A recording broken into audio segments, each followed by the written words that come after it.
Il a révolutionné l'industrie du film, construit le studio de cinéma le plus éblouissant de l'histoire, et a gagné le surnom de Tiffany des studios de cinéma. L'impact de Louis B. Mayer sur Hollywood était sans précédent. Il était le père du Star System, le créateur de légendes et, selon beaucoup, la personne la plus influente que l'industrie ait jamais produite. Mais avec tout son pouvoir et ses actes magnanimes est venu un côté plus sombre. Des histoires de corruption, de manipulation et de rage incontrôlée l'entourent.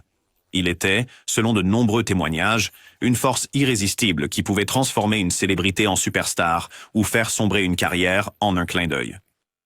Aucun studio de cinéma n'a jamais symbolisé le glamour doré d'Hollywood plus que Metro-Goldwyn-Mayer sous la direction de Mayer. Il en a fait l'envie de l'industrie, un endroit où les stars étaient formées pour être plus grandes que nature. Il fut parmi les premiers à voir le potentiel de créer une usine à rêves, produisant de nouveaux longs métrages à un rythme stupéfiant. Comme l'histoire le montrera, il comprit la demande du public pour des romances idéalisées et des aventures familiales. Pendant ce temps, scandale après scandale était étouffé par les propres réparateurs du studio, préservant ainsi la façade impeccable de MGM. Pour certains, Mayer était une figure paternelle dont la guidance et la discipline ont mené au succès. Pour d'autres, il était une présence imposante dont la colère imprévisible entraînait la ruine. Aujourd'hui, d'innombrables méfaits supposés continuent de susciter la curiosité et les histoires sur le contrôle féroce de Mayer continuent de captiver les chercheurs en cinéma. Bien que certaines controverses modernes aient placé des producteurs et des dirigeants comme Harvey Weinstein ou Sean Diddy Combs sous le microscope, les initiés de l'ancien Hollywood ont soutenu que le véritable parrain était Louis B. Mayer. Il se tient à l'aube de la mythologie de Tinseltown, crédité d'avoir façonné les Oscars pour en faire la suprême distinction de l'industrie cinématographique et d'avoir codifié la manière dont le monde célèbre les réussites cinématographiques. C'est le parcours extraordinaire de l'homme qui a façonné Hollywood tel qu'il est et un récit glaçant de ce qu'il a fait pour y arriver. Des débuts modestes et une ardeur précoce. La biographie de Louis B. Mayer ressemble à un scénario d'outsider. Il est né Lazar Mayer le 4 juillet 1885, une date à laquelle il tenait fermement plus tard, malgré des archives peu claires, dans la région qui est aujourd'hui l'Est de la Pologne. Ses parents, Jacob et Sarah Mayer, étaient des immigrants juifs confrontés aux dures réalités de la vie dans un endroit souvent hostile à leur foi. Désireuse d'un avenir meilleur, la famille rejoignit le flot continu de migrants, espérant se diriger vers l'Amérique du Nord. Ils s'installèrent d'abord à Long Island, mais la survie était un défi constant, et sa mère se mit à vendre des poulets de porte à porte. Voyant les difficultés de sa famille, Mayer a quitté l'école à l'âge de 12 ans pour aider à rapporter de l'argent à la maison. Leur pauvreté était accablante, mais elle a aiguisé ses compétences de survie. Adolescent, Mayer a rejoint son père dans le commerce de la ferraille. Finalement, il s'est lancé seul, poussant un petit chariot étiqueté comme revendeur de ferraille à travers la ville. Ce n'était pas une histoire de succès immédiat, mais de courage. Son éducation dans une famille qui parlait principalement le yiddish à la maison signifiait que l'apprentissage formel de l'anglais n'était jamais facile. Pourtant, au sein de ces difficultés, Mayer commençait à forger la volonté de faire qu'il utiliserait un jour pour dompter l'environnement difficile de la production cinématographique. Un tournant survint en 1907 lorsque Mayer prit en charge un théâtre délabré à Haverhill, Massachusetts. En le renommant l'Orpheum, il rouvrit le lieu avec un film religieux. Son choix pour cette projection particulière n'était pas un accident. Il voulait redorer la réputation ternie de l'ancien théâtre de burlesque. La stratégie a tellement bien fonctionné qu'en quelques années, Mayer possédait 5 théâtres dans la région. En 1918, il a saisi une opportunité à Los Angeles, lançant la Louis B. Mayer Pictures Corporation. Sa première production était Les Épouses vertueuses, le point de départ d'un empire cinématographique en devenir. Pourtant, l'étape déterminante de la carrière de Mayer arriva en 1924. Une fusion ambitieuse fit de Metro Pictures, Goldwyn Pictures, et Louis B. Mayer production une seule compagnie appelée Metro-Goldwyn-Mayer, MGM. À ses côtés se trouvait Irving Thalberg, un jeune prodige qui occupait le poste de vice-président responsable de la production et qui serait reconnu à titre posthume pour son esprit créatif aigu. Mayer, pour sa part, gardait un contrôle sur les budgets et le choix des films, transformant MGM en une force gigantesque. À la fin des années 1930 et au début des années 1940, MGM sortait bon nombre des films les plus emblématiques de l'époque. L'ascension vers un pouvoir inégalé. Au fur et à mesure que MGM prenait forme, l'autorité de Louis B. Mayer s'élevait. Il est devenu le premier cadre américain à gagner un salaire supérieur à 1 million de dollars par an. Dans une période allant de la fin des années 1930 au milieu des années 1940, il était réputé être l'individu le mieux payé de tout le pays, gagnant des sommes équivalentes à des dizaines de millions dans la monnaie d'aujourd'hui. Ce genre de richesse lui accordait une autonomie presque totale à Hollywood, lui permettant de financer des décors somptueux, de recruter des réalisateurs de premier plan et d'attirer le public avec un marketing implacable. Sous le regard de fer de Mayer, MGM était comme sa propre petite ville. Avec une vaste superficie à Culver City, Californie, le studio employait des milliers de personnes dans plusieurs divisions. Il y avait même une force de police interne comparable à celle d'une petite ville entière. Ils avaient plusieurs plateaux de tournage fonctionnant simultanément, produisant jusqu'à 50 films par an. La cafétéria servait des milliers de personnes chaque jour, un véritable terrain d'alimentation pour les stars montantes et établies. Tout le monde, des charpentiers aux scénaristes, travaillait côte à côte. De nouvelles productions défilaient continuellement, garantissant que si un film échouait, le prochain pourrait compenser les pertes. Le style de gestion de Mayer était souvent décrit comme fougueux. Il pouvait entrer dans une colère noire si les résultats le décevaient, mais tout aussi vite, il pouvait revenir à une chaleur presque paternelle. Les décisions concernant le casting ou les budgets reposaient sur son intuition personnelle. Il lisait rarement les scénarios en entier, préférant saisir l'intrigue à partir de résumés. Si cela lui semblait juste, il avait confiance que le film réussirait. Si quelque chose échouait, il pouvait exprimer de la frustration, mais il annulait rarement des projets. MGM avait suffisamment de capital pour se permettre quelques risques, et sous sa direction, ils en prenaient beaucoup. Mais derrière le vernis étincelant se cachait un système complexe pour garder les acteurs sous contrôle. Mayer a formalisé le système de stars, par lequel de nouveaux venus bruts étaient découverts, façonnés et lancés sur le monde en tant qu'attraction de box-office. Il comprenait que le pouvoir des stars vendait des billets. Avec l'aide d'équipes dévouées, maquilleurs, professeurs de danse, coachs vocaux, chirurgiens esthétiques, il transformait des personnes ordinaires en présences captivantes à l'écran. Sa propre devise était que la véritable qualité d'une star reposait principalement sur un visage intrigant. Les compétences pouvaient être acquises ou fabriquées. Cette approche faisait de MGM le studio que tout le monde voulait rejoindre. Ils offraient les salaires les plus élevés, produisaient des comédies musicales somptueuses et des histoires familiales, et offraient une scène pour les plus grands talents. Mayer présidait tout cela comme un monarque, soulignant qu'une fois que vous faisiez partie de la famille MGM, vous aviez des obligations. Son image paternelle cohabitait cependant avec des rumeurs d'intimidation, de chantage et de surveillance oppressive. Il attendait et dans de nombreux cas exigeait une loyauté indiscutable. Un empire autonome. L'âge d'or de Hollywood est souvent rappelé avec une lueur nostalgique. Mais derrière la caméra, il fonctionnait comme une forteresse, surveillé par des hommes comme Mayer. MGM elle-même était énorme. Elle possédait plusieurs lots séparés, une gamme étendue de scènes de production et des ateliers spécialisés pour les accessoires et les costumes. Il produisait un film entier presque chaque semaine, saturant les salles de cinéma avec des comédies musicales, des comédies et des drames glamour. Chaque star était méticuleusement formée, apprenant tout, de l'élocution raffinée à manier une épée ou faire des claquettes. En ce sens, la notion de magie hollywoodienne n'était pas accidentelle. Elle provenait d'une méthode de production organisée de manière complexe, semblable à une usine. L'organisation avait un contrôle total sur l'éclairage, les décors, les costumes, le montage, les communiqués de presse et l'image publique de leur talent. Cette approche basée sur la machine, que le cinéma moderne n'imite plus aussi complètement, a été orchestrée en grande partie par les exigences de Mayer en matière de professionnalisme et de cohérence de marque. Au cœur de ce système, MGM se vantait d'un appareil de marketing de premier ordre. Les affiches de films, les bandes annonces et les couvertures de magazines présentaient toutes des illusions raffinées. Lorsqu'un scandale menaçait, le département de la publicité le transformait en quelque chose de bénin ou l'éliminait. C'est ainsi que les cinéphiles sont devenus captivés par les plus grands noms du studio. Mayer était célèbre pour dire qu'il ne se souciait pas si la presse écrivait sans fin sur les chéris de l'Amérique ou le couple parfait, tant que ces histoires nourrissaient le fantasme.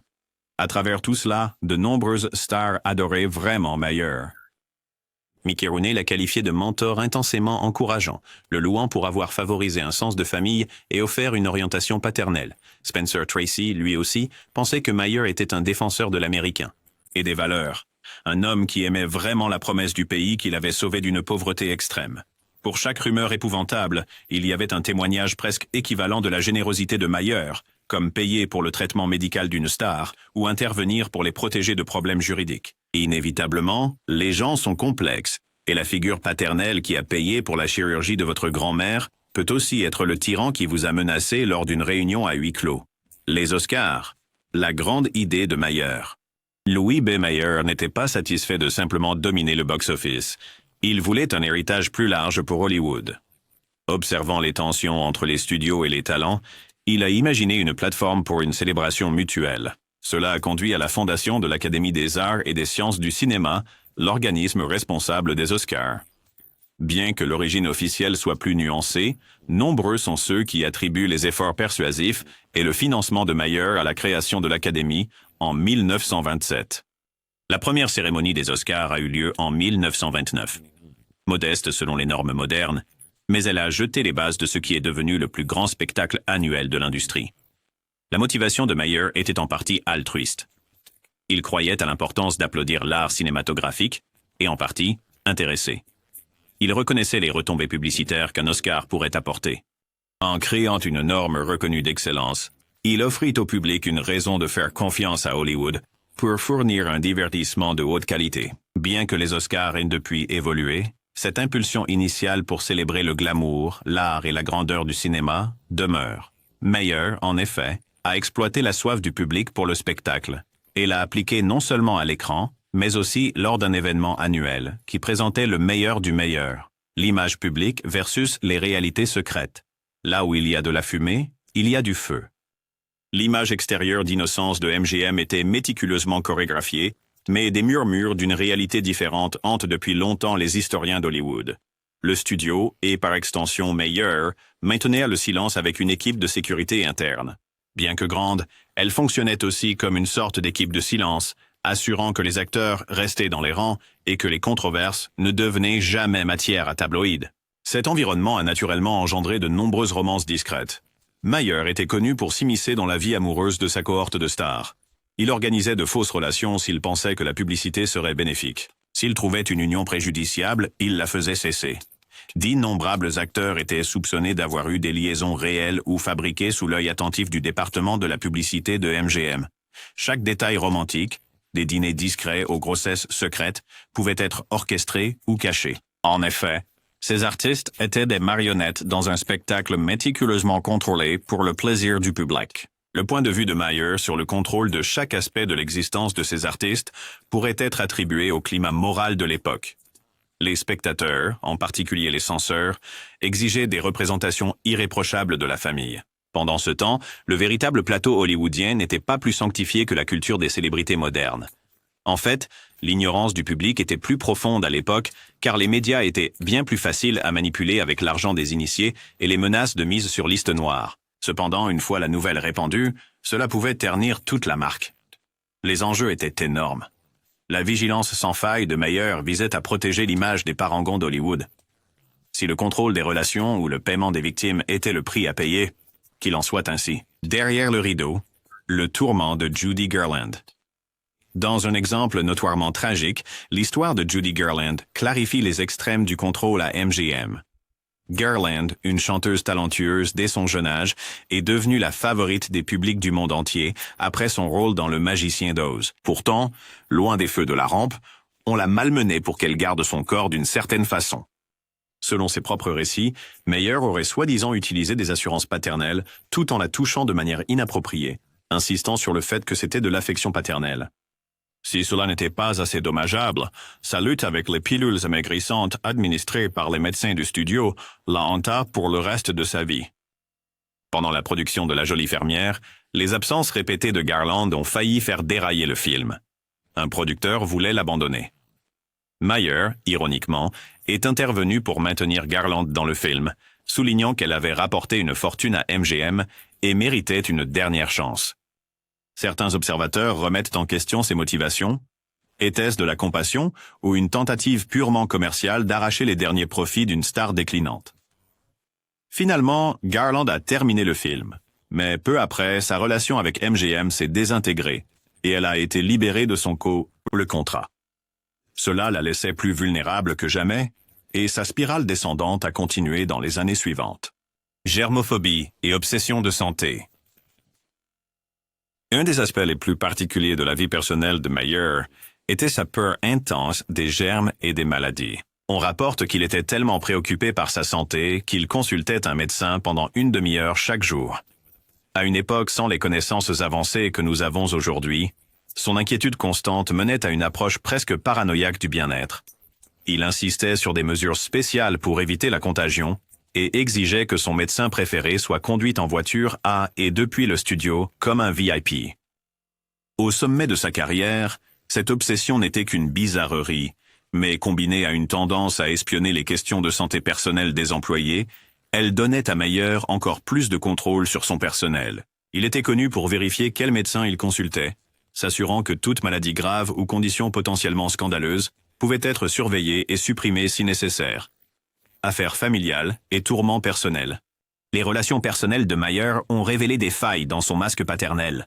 En 1904, il a épousé Margaret Schenberg, qui est restée à ses côtés pendant plus de 40 ans, un exploit impressionnant à Tinseltown. Ensemble, ils ont eu 2 filles, Edith et Irene. Mais alors que son pouvoir à MGM atteignait son apogée, le contrôle de Mayer s'étendait jusqu'à son propre foyer.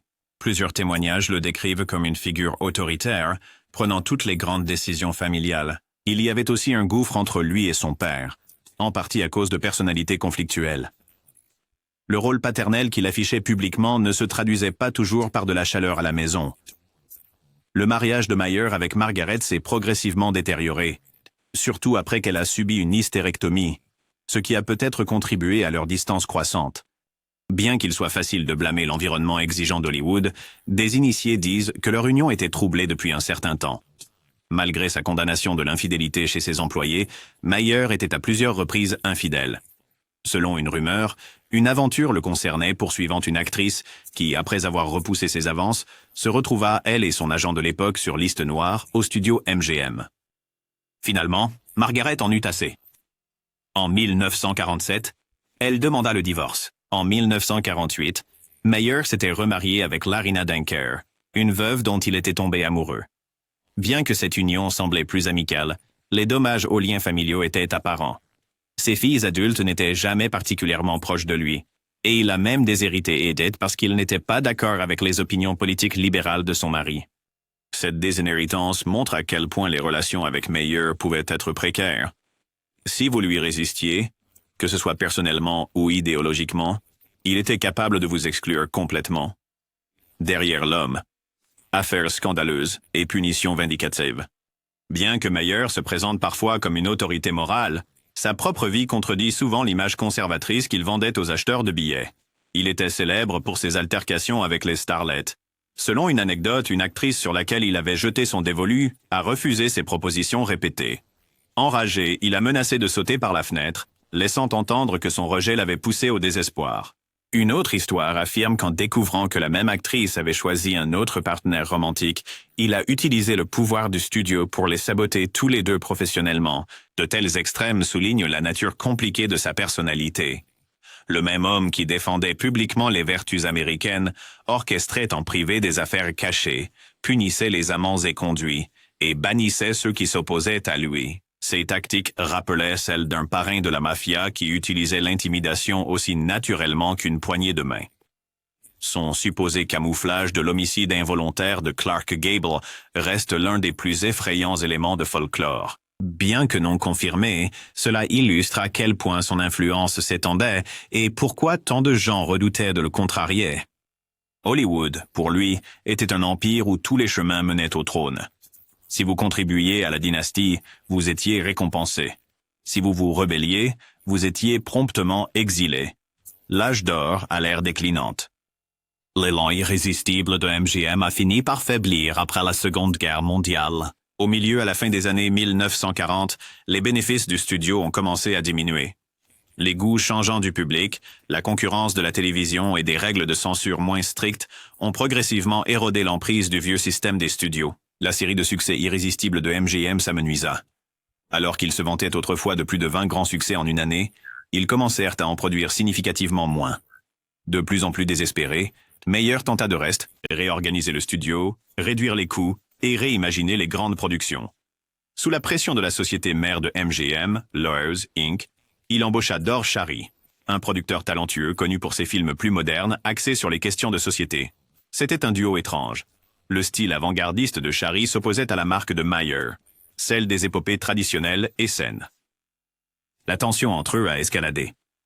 Sentant la friction, Nicholas Schenck, qui contrôlait Loews depuis New York, a décidé qu'il était temps de changer à la direction. En 1951, après près de 3 décennies à la tête, Meyer a été remercié. L'explication officielle était que la séparation s'est faite d'un commun accord. En vérité, beaucoup ont reconnu que c'était une démission forcée. L'homme qui avait créé le plan directeur pour l'usine à rêve d'Hollywood se retrouva à l'extérieur des portes du château. Un départ émotionnel comprenait un tapis rouge et des applaudissements du personnel. Mais c'était une conclusion douce amère. L'empire qu'il avait façonné entrerait bientôt dans une nouvelle ère sous la direction de Dor Shary. Lutte dans les suites. Pour quelqu'un d'aussi fier et contrôlant que Meyer, être mis de côté était dévastateur. Il a tenté une carrière de production indépendante, flirtant avec la nouvelle technologie d'écran large prometteuse connue sous le nom de Cinérama. Il rêvait même de donner vie à Paint Your Wagon dans un format grand écran. Mais ses grandes visions n'ont jamais abouti, et après un bref moment, il a quitté l'entreprise supervisant cette technologie. D'autres dans le monde du cinéma hésitaient à collaborer avec lui. Sans la puissance de MGM, Meyer n'était qu'un autre producteur dépassé. Il ne s'est jamais vraiment remis de l'atteinte publique à sa réputation. Plus douloureusement, il perdait également la santé. Diagnostiqué avec une leucémie, il a subi de multiples transfusions en fin de vie. Ses derniers jours furent consumés par une douleur intense et des complications médicales. Sombre dans le coma, celui qui fut un jour le roi d'Hollywood est décédé le 29 octobre 1957 à l'âge de 73 ans. Héritage et controverse durable. Peu d'individus ont si clairement défini une époque dans le divertissement. Meyer était présent à l'aube du système des studios, ouvrant la voie que d'autres studios se sont empressés d'imiter.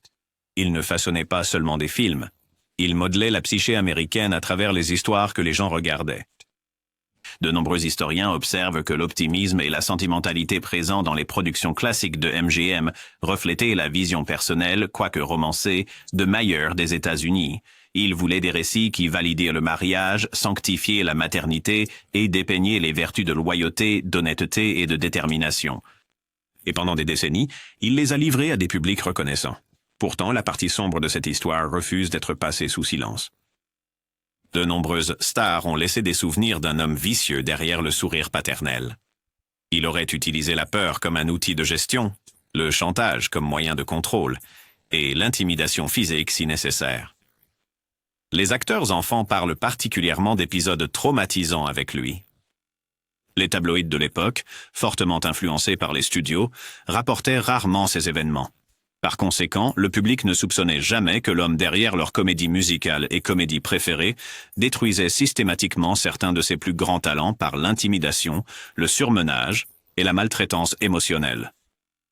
Après sa mort, les hommages à ses funérailles furent grandioses. La royauté d'Hollywood, des acteurs bien connus aux autres chefs de studio, s'est rassemblée pour lui rendre hommage. Certains ont offert des éloges sincères, le décrivant comme l'homme qui croyait de tout cœur au rêve américain. D'autres, qui n'étaient plus liés par des contrats, ont confié discrètement qu'ils ressentaient un certain soulagement à voir disparaître une figure aussi dominatrice. Son approche de la paternité, ironiquement, faisait partie des facteurs qui ont façonné l'archétype paternel de la culture populaire. Dans les films, les figures paternelles dégageaient souvent une chaleur protectrice. Pendant ce temps, la véritable figure paternelle d'Hollywood avait jeté une longue ombre sur des vies réelles. La dynamique paternelle compliquée résonne encore aujourd'hui dans la manière dont l'industrie du divertissement se débat avec les structures de pouvoir. La frontière entre mentorat et exploitation est dangereusement mince. Deux faces de la médaille. Génie et tyrannie. Sous tous les angles, Louis B. Mayer a joué un rôle immense dans l'histoire du cinéma. En un sens, il était le développeur de talent original, transformant des visages inconnus en attractions vedettes, les parents de l'éclat que le public exigeait. Il fut également la force derrière la création de la bibliothèque de films familiaux de MGM, cultivant soigneusement une marque qui, à son meilleur, offrait l'espoir, l'aspiration et une vision apaisante des possibilités. Handicap. Cette identité de marque a perduré pendant des décennies. Même les projets modernes de MGM portent une empreinte de cet héritage. À l'inverse, des témoignages d'exploitation, de misogynie et de surveillance intrusive dressent un portrait sombre d'un homme obsédé par le pouvoir. Le fait qu'il ait déshérité une fille, parce que la politique de son mari l'a offensé, souligne sa capacité à la cruauté. Les prétendues dissimulations, les affaires illicites, la mégalomanie supposée. Chaque rumeur ajoute un fil à la tapisserie de son mythe. Séparer le fait de la fiction peut être difficile, mais le schéma des allégations provenant de multiples sources indique que le comportement manipulateur et contrôlant était une caractéristique déterminante de son empire. Néanmoins, certains se sont mobilisés pour le défendre. Certains associés se souviennent d'une générosité inébranlable, d'un homme qui, s'il vous appréciait, ferait tout pour vous voir réussir. Il se rappelle de sa bienveillance paternelle, des cadeaux de fête, des faveurs personnelles et d'une loyauté indéfectible. En effet, la diversité des expériences pourrait refléter la complexité de traiter avec quelqu'un qui possédait un pouvoir presque absolu. Être dans les bonnes grâces de Mayer signifiait avoir un champion avec des ressources presque illimitées. Être dans ses mauvaises grâces signifiait risquer votre subsistance, vos relations et votre tranquillité d'esprit. Réflexion sur la moralité, l'image et le pouvoir. En rétrospective, il est crucial de reconnaître que ni les récits familiaux irréprochables de MGM, ni les rumeurs de comportements personnels horribles ne racontent toute l'histoire d'Hollywood classique. C'était une époque de lumières éclatantes et d'ombres encore plus sombres, où les codes moraux étaient imposés par le code de production, mais simultanément contournés par des modes de vie clandestins. Les studios prospéraient grâce aux illusions, et personne ne maniait les illusions plus efficacement que Mayer. Les spectateurs ont eu des comédies musicales qui scintillaient d'espoir. Les producteurs et les réparateurs travaillaient en coulisses pour cacher les véritables tragédies. Certains observateurs de l'histoire du cinéma soutiennent que l'existence de tels magnates autoritaires protégeait en fait les valeurs grand public à l'écran. L'argument est que le contenu moderne est bien plus explicite, moins édifiant et plus ambigu dans ses conclusions morales. Sous des hommes comme Mayer, vous aviez un produit cohérent, des histoires d'amour, de rédemption et de triomphe. Mais ce point de vue néglige le prix payé par des enfants stars comme Judy Garland, ou de jeunes actrices vulnérables pressées d'accepter une proposition non désirée. Le vernis d'innocence dans l'ancien Hollywood était en partie construit sur le chagrin d'individus réels. À la fin, la question pourrait ne pas être de savoir si Mayer était un saint ou un démon, mais comment une personne si essentielle à un médium créatif entier pouvait incarner autant d'extrêmes. Il était responsable de la mise en place du Star System qui continue de définir le show business. Il a aidé à établir les Academy Awards, maintenant reconnus internationalement comme le summum de la réussite cinématographique. Pourtant, il exemplifiait le côté oppressif de l'ère des studios où un dirigeant pouvait posséder votre corps, esprit et âme. Conclusion. Le vrai scénario hollywoodien. La vie de Louis B. Mayer contient tous les éléments d'un scénario hollywoodien. Pauvreté, détermination incessante, réalisation stupéfiante, sombres secrets et une chute poignante. Il a vécu le rêve de la réussite d'un immigré, gravissant les échelons depuis son poste de marchand de ferraille, pour devenir la personne la mieux payée en Amérique. Au sommet de sa carrière, il était inarrêtable, menant MGM à travers ses plus grandes années. Dans les années 1950, son étoile avait pâli, le laissant évincé de l'empire qu'il avait construit et luttant contre une maladie en phase terminale. Il était un champion du grand rêve, un fervent croyant au potentiel de l'Amérique, et un maître dans la construction de fantaisies cinématographiques. En même temps, il projetait une ombre menaçante. Beaucoup l'ont décrit en termes monstrueux, rappelant des expériences de peur, d'angoisse et d'exploitation. À bien des égards, sa personnalité multiple souligne la complexité du Hollywood classique lui-même, un univers débordant d'imagination, inondé d'illusions de vertu, mais miné par un courant sous-jacent d'hypocrisie et d'oppression. À ce jour, des débats persistent sur la question de savoir si Mayer était un leader nécessairement dur dans un monde de starlettes tapageuses et de grandes égos, ou un tyran cruel qui a agressé les vulnérables et profité de la souffrance des autres. Peut-être que les deux points de vue contiennent une part de vérité. Le contexte historique compte, et à une époque avec moins de régulation, une figure autoritaire pourrait avoir été inévitable pour maintenir l'ordre. Mais cela ne nie pas les histoires d'agression, ni ne l'absout du chagrin qu'il a infligé. Indéniablement, Louis B. Mayer a laissé une empreinte permanente sur Hollywood et par extension, le monde. Il a façonné l'imaginaire collectif, a défendu le spectacle à gros budget et a orchestré la mythologie des légendes du cinéma. Pourtant, les manipulations et les traumatismes que beaucoup ont endurés sous son égide demeurent une partie tout aussi indéniable de cet héritage. L'industrie cinématographique d'aujourd'hui, avec ses nombreuses agences, plateformes de streaming et sa portée mondiale, a un aspect radicalement différent. Mais les réminiscences du système de stars de Mayer et de son autorité paternelle persistent encore dans les exigences des studios envers les talents émergents, dans les controverses qui éclatent parfois au grand jour et dans la danse complexe entre la liberté créative et le business. Impératif. En revisitant son histoire, nous découvrons un miroir pointé sur notre fascination persistante pour la célébrité. Nous voyons une institution construite autant sur le contrôle des récits que sur leur développement. L'histoire de Mayer met en garde que derrière chaque moment de magie cinématographique, des vérités cachées pourraient se dissimuler derrière le rideau. C'est un rappel que ni les soi-disant bons vieux jours, ni le présent ne sont entièrement sains. Peut-être qu'il n'y a jamais eu, et qu'il n'y aura jamais de moment où les illusions et la réalité ne se querellent pas derrière les lumières de la scène. Finalement, alors que la caméra s'éloigne de la scène finale, Louis B. Mayer reste une figure emblématique et déroutante, un père du monde du divertissement qui façonnait des rêves tout en pratiquant des cauchemars, vénéré pour ses réalisations, mais murmuré à voix basse pour son côté obscur. Il a offert à des millions de personnes une évasion de leur lutte à travers des films joyeux, forgeant un phénomène culturel qui résonne encore aujourd'hui, et il a laissé un héritage complexe qui est à la fois célébratoire et avertisseur, entrelaçant à jamais ses illusions dorées avec des luttes réelles et obsédantes.